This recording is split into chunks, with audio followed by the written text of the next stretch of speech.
in place of uncovered stents for this this opening of this stenosis, because the cost is definitely added up with the covered stents. So will that add up to long-term patency?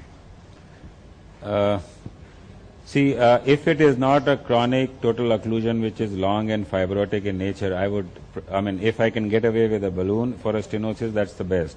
If I need to put a stent, non-covered stent is a better option. But in a patient like this, where he's totally dependent on dialysis and where we do not have, it's a very long chronic total occlusion, and where we are opening it and pushing in catheters, we could have perforated at some stage. It's much better and safer to put a covered stent. And I do not have a data backing it, but there have been reports.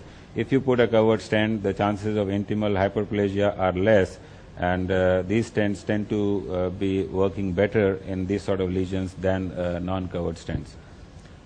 And if I have an ultrasound guidance, I think it can work, but for me, for an interventional cardiologist, the fluoroscopy images are much better. Here I can, as you saw, we can have 3 accesses, we can have a flow through the artery, we can road map, we can puncture properly, and we can get to the place where we want. And ultrasound maybe requires a lot of skill, and maybe we as interventional cardiologists are not that good in doing these procedures totally under ultrasound guidance.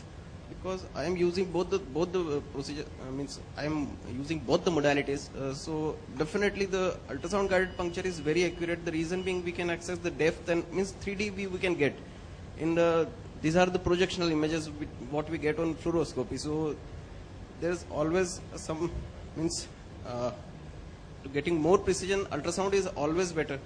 I would definitely say ultrasound. Like that, getting an access in this last case would have been easier or maybe simpler through an ultrasound, but then the interventional cardiologist or radiologist has to be equally skilled in doing those ultrasound and puncturing.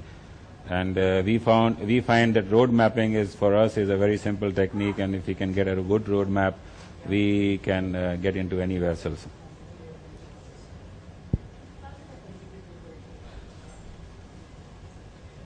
Any more comments, please? Dr. Collins, please.